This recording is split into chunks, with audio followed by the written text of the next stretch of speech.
Peterborough's community radio station, Salam Radio, 106.2 FM. Assalamu alaikum and good evening. You are tuned into a special drive time live with me here in Salam Radio 106.2 FM. I'm your host Akil. We are streaming live on Facebook, Twitch, X and YouTube. Tonight I'm joined by two very special guests from the Muslim Council of Peterborough, Chairman Muhammad Ayub Chowdhury and Vice Chairman Dr. Muhammad Nawaz. We'll be talking about the upcoming MCP Education Award ceremony on the 8th of October, a celebration of learning, achievement and community. So stick around, get involved. You can call us on 01733 602 133 or you can text the show on 074 11 191062 or drop us a message on Salam Radio Socials. So let's get started. Assalamu alaikum. Wa alaikum assalam. It's an absolute pleasure of mine to have you both here in the studio with me. So Jazakallah for coming in. Could you briefly introduce yourselves and your roles within the Muslim Council of Peterborough?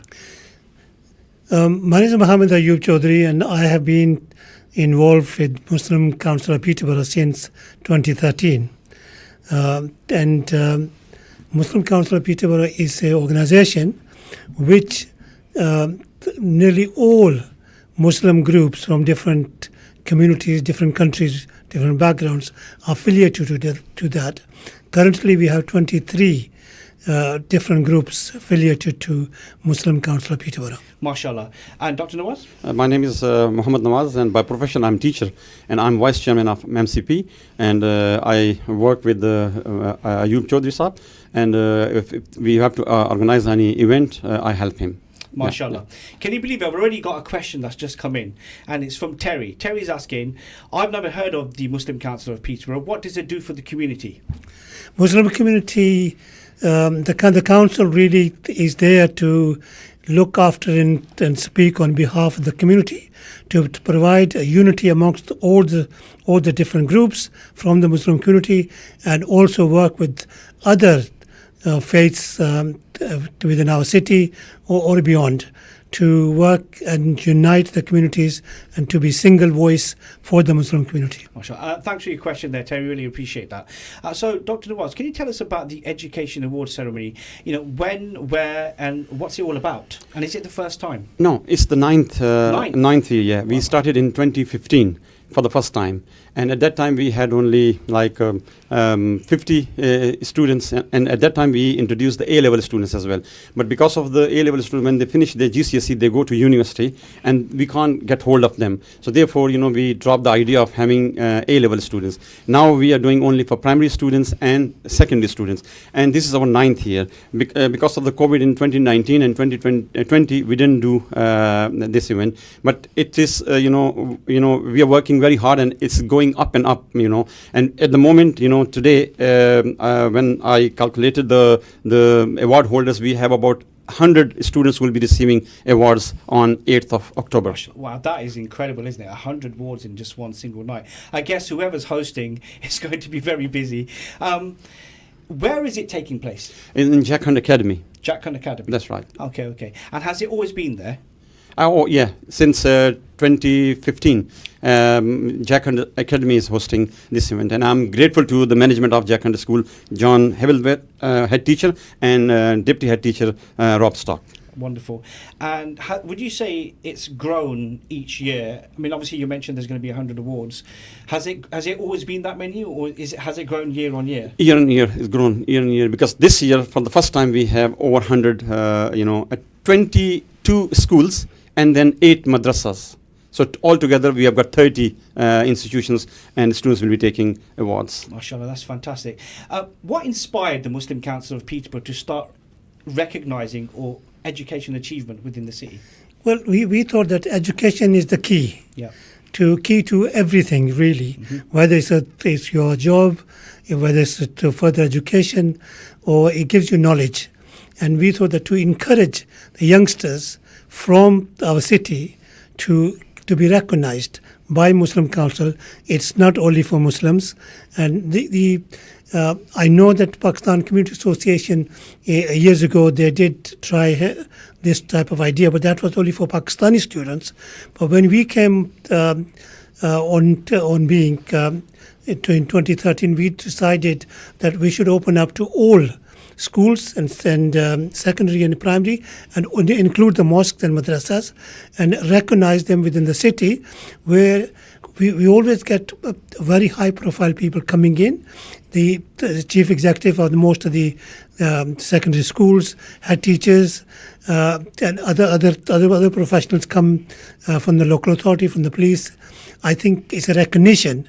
And these students are recognized by the Muslim Council of Peterborough. We are not only here for Muslims, we are here to recognize their qualifications and ability for their future within our city. It's wonderful, absolutely wonderful.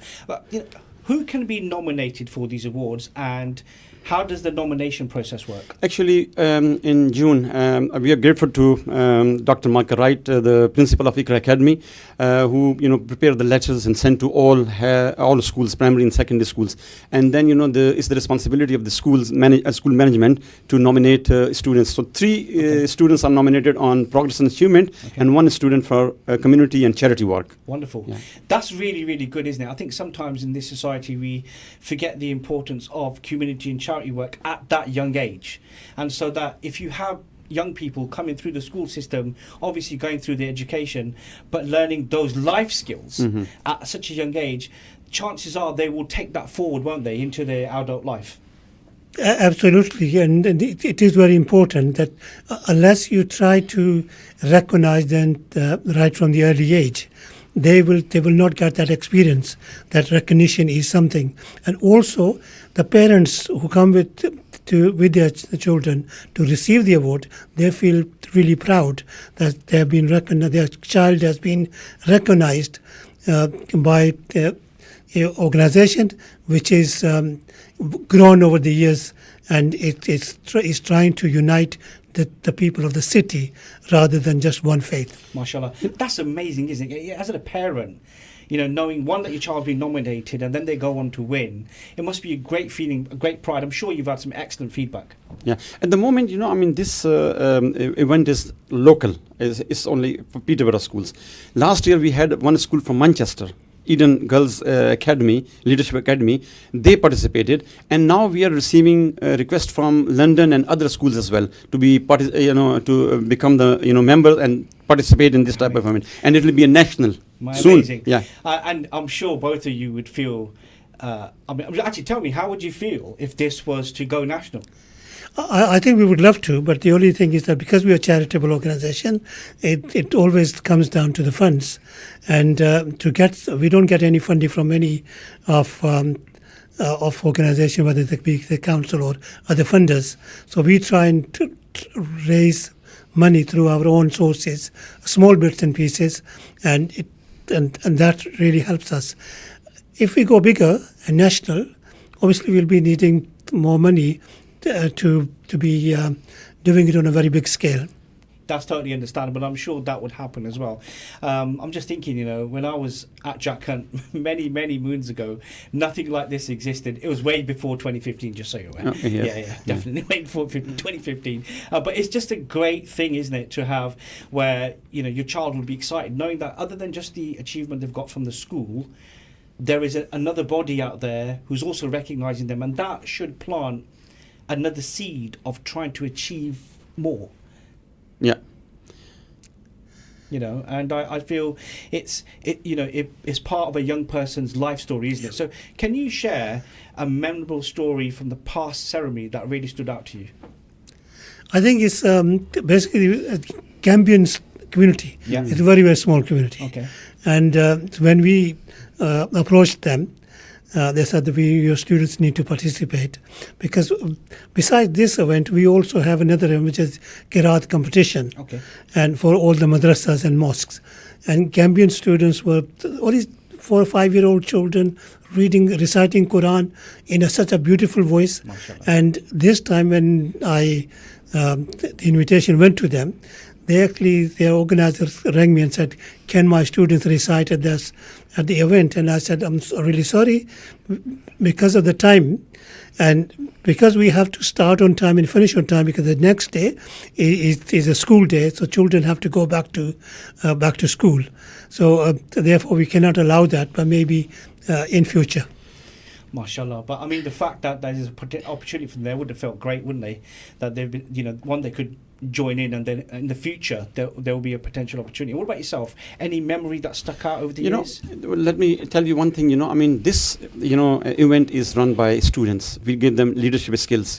It's nothing to do with us, like Chaudhry Ayub or Dr. Nawaz is doing everything, but it's everything is run by students. That's great. Yeah. So masters of ceremony are the students of Jackhand Academy, and those who will be on the floor helping parents and students. They are the students, and they were the students who received awards last year or year before, and now they are helping and then inviting other parents and students to get awards. Oh, that's fantastic. You're absolutely right. These are skills, really important skills, in articulation and preparing for shows and talking to strangers and developing that courage and understanding.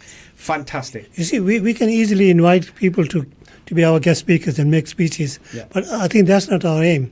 Our aim is to give the opportunity to the youngsters who feel that they can stand in front of the people, audience, and speak. Maybe the first year they might be nervous, but at least in the future is something which will encourage them to move forward. Absolutely wonderful. With that in mind then, so what message do you hope the award sends to young people in Peterborough? Well, actually, when they receive awards, and parents are sitting there, and obviously it encourages other students to work hard and then be part of this type of event in future. And do you get that kind of feedback? What kind of feedback do you get from parents? Well, the parents are always very, very pleased when, after receiving awards, they do come to us. They do come to, different, head teachers and then, the management members, and they feel very, proud of getting these type of awards, So they usually feel very happy to receive these awards. Yeah. And they also always ask us, can we take a photo with yourselves? Yeah. Well, which is a good thing for us, For those who don't know me, we're both celebrities in the city, so I totally understand that. Of course I do. So beyond these awards, what other educational initiatives does the MCP support? Apart from this, we try to help other, like non-mass madrasas as well. Day before, last week, we went to Iqra Academy on open day, and we wanted to help Iqra Academy as well. And then parents were there, and we were ready to answer their questions. So, I mean, that's the main thing. Just we want to achieve this goal, and then we want to make students feel that they can receive awards and then get good education and get One of the important part I would like to share with you is that over the years we've developed a safeguarding policy for madrasas, non-madrasas and schools, and it's been accepted by the schools, and even nationally we heard letters that this is the first of a kind, a policy which is done by Muslim Council of Peterborough, which is gone national. And it's very encouraging. And it must make you feel really proud. Yeah, it was based on all the school policies, the safeguarding policies, and then now the next step is that we have to renew that booklet, safeguarding policy. And apart from this, we arrange send events in Jackhand Academy under the banner of MCP. We arranged Ramadan awareness sessions for the school teachers and management, and same in Jackhand Academy. So these type of Can you tell me a little bit more about this send event? Yeah.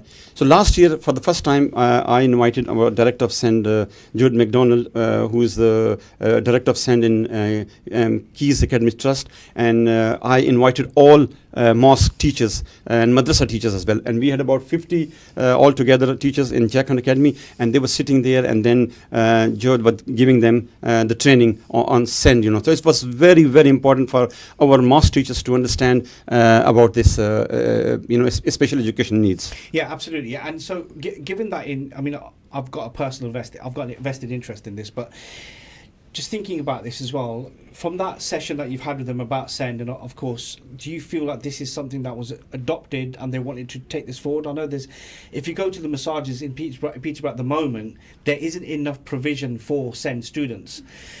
Because you're in the education world, yourself, because academies or schools or wherever where you work, they've got specific provisions or ways of working for SEND people. Do you think that we're far away from something like that, or are we starting to bridge the gap? And actually, we are trying our best to bridge the gap, but we don't have those facilities which the academies and the state schools have at the moment. So we are trying our best, like MCP, and with the help of the masajid, the mosque management, we are trying to, fill the gap. Yeah, the reason why I ask this is because now SEND students, previously we didn't really hear or see that many of them, but now every other person that you meet they may know someone who has a family member who has autism or may have ADHD or something like this, but they still want them to be part of the mosque or be part of learning how to pray, and it's going to be difficult. And knowing that you've already had an event like that, do you feel that MCP will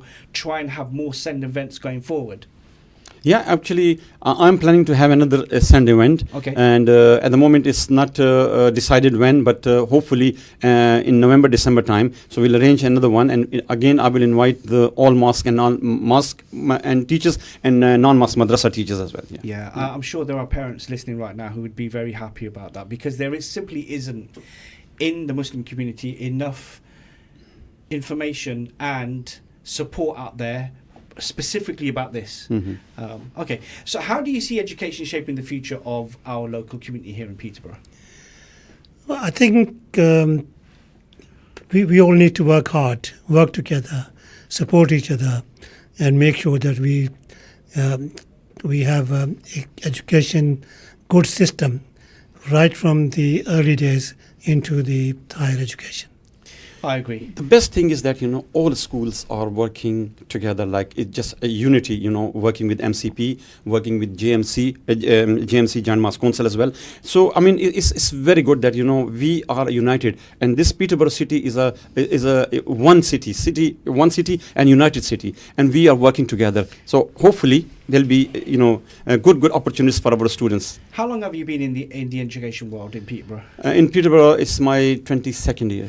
So it's a considerable amount of time, which is great. Do you feel like that the education attainment within the Muslim community of any background is falling or increasing? Increasing because what we see in this award ceremony, Muslim or our community students, they are getting more awards, and they have been nominated by their schools. Exactly. Yeah, exactly. Yeah. Nothing to do with us. Yeah. So they are nominated by the schools, and we can see the graph is going up.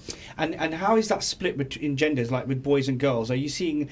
I mean, when I was at school many moons ago, the boys were really behind the girls. Are you seeing this differently now, or? I think the gap is closing. Okay. Yeah. Over the years, we've seen the difference. Yes, it used to be mainly the girls used to be the highest achievers. Yeah. But now, and the boys was lacking behind. Yeah, we can't include Iqra Academy in here. Sorry, it's unfair. But the gap is closing now. And Iqra, as you mentioned, they've been so wonderful at helping us every year. Even all the programs we organize, they are always on the forefront. Helping in organising the events. That's really great. What role can parents and families play in supporting young people's learning journeys? I mean, the main thing is that the parents should know what their children are doing. I mean, they should give time to their children. The tragedy, I must say that our parents don't have time for our children, mostly, and they don't give time to our children. So it is very important that we should sit together and have at least one meal together, sitting with our children and having one meal together, and that's the way to bring everything together. And then yeah, I agree with you. I do recall, let's just say 55,000 years ago when I was at school, when you'd go to parents' evening, some of my friends, their parents, there'd be one parent with them, or there'd be no parents with them, or if there was a parent with them, and then however that conversation went with the teacher, the next day you'd find out whether or not it went all right at home, because there was a disconnect between a parent getting involved in that child's journey. And I'm just curious to know whether that's changed at all. Do you know if that's changed? I think it has increased, because I remember at one time many moons ago. You still look younger than me. Let's put it like people when they were choosing the schools. Sometimes the children used to go directly to visit the school on the open evening. But now the more and more parents are more interested in visiting the schools before they make the actual decision which school their child should go to. That's good. That obviously shows that there is. I think the elephant in the room really here is the fact that when I went to school there was no social media, and now because of social media, young people are being judged instantly. So you have the issues of mental health and bullying and so on. It's all gone online, hasn't it? So one often thinks about what it would be like to live in this time as a student, and I think it's really hard. When I was at school, things were very different. We had our own different pressures, but it's so different now, and it's just great to see that MCP has this type of an event to encourage excellence. That's the bottom line, isn't it? You're encouraging excellence within the communities, asking schools to choose and nominate their own students based on merit, who then come, and then you have an event which is run by young people, which are effectively their peers, and they get a chance to see, okay, so if they can do it, I can do it. Yeah, exactly. Yeah. It's amazing. How can schools, teachers and community leaders get involved with the MCP's work? Well, the schools, basically the head teachers are really good. They've been very supportive of all our events. And most head teachers, majority of the head teachers attend the event. And they see their own students going through alongside their form tutor or a parent. They also attend. And that is encouragement. The schools know that MCP is doing something which is good for the benefit of the children of Peterborough. And that's what's important. And we need to continue supporting the schools, and schools needs to be supporting MCP to move forward in united front type. I totally agree. I've just got a text here from Jamil. Jamil is asking, is this an open event? Can anybody attend? Or is it invite only? Basically, what we've done is it's open. We've invited counsellors. We've invited the senior officers from the education, all the head teachers, the teachers and the parents. We haven't advertised widely because when we receive 100 awards to be presented in one evening, and the parents come, one or two, and their head teacher or the form tutor, the number increases, so we'll have to look at the capacity. So that's why it's not an open invitation, but it is we do encourage people to come and join us. So there you go, there you have it, Jamil. And what about community leaders? How can other parties in the city get involved with MCP? Is there a way they can get in touch with you? Is there opportunities for collaboration? Yeah, our doors are open. I mean, they can come and collaborate with us. We are open to all organizations, But the thing is that whoever comes to us, we welcome them, and then we can work together with them. Yeah. And as you know, that we've been encouraging people to come and join our management committee. And I think we also invited you once to come and work with us. But because of your time commitment, it's hard. But, everywhere. But we want new people, new faces to come and take over the management. We'll work with them. We'll continue working with them. But they should be taking the lead rather than just few of us carrying on year by year. So you're looking for successes, really, aren't you? Absolutely. You've put the framework in place. You've got the blueprint. Things are working. You've got the relationships. Now you're looking for people to come along and join the team, and then try and help elevate MCP further. Is what you're saying? Yep. How is MCP different to JMC? So JMC is only the mosque management. All 6 mosques. And MCP is umbrella organization of all Muslim communities. Like, how many? 23 organizations are affiliated, which includes, go for it.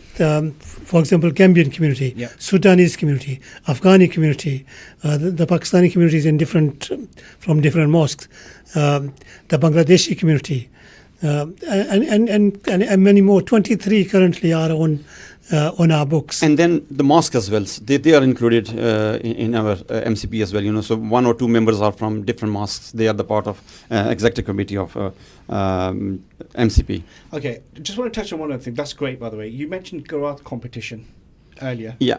That's part underneath the MCP umbrella. Yeah. Okay. How often does that happen? It's we did last year, and inshallah we are planning to do again in before Ramadan time. Was it popular? Was very popular. Very yeah. popular, yeah. Because you're getting all these youngsters to participate, That's right, yeah. and especially young age of 4 to 5. That is really nice to see them, Mashallah, mashallah. Okay, so can you tell us the timings of this event that's taking place on the 8th? Starting at 5 o'clock, and basically we have given time 5. It will starting at 5:30, and by 7:30 it will finish. And will you be sharing all this information, content, pictures, everything all online so people can view this and see who won? Oh yeah, we can. It will be on our Facebook page. Okay. And if it is, we'll definitely get permission from parents if they allow us. Then obviously they will be on Facebook page.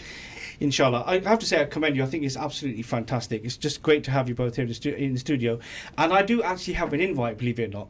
This very young man here in front of me, I'm looking at now, the chairman, has invited me. So I'm going to actually endeavour to be there myself and watch it and experience this myself. And I'm sure I'll be beaming with pride.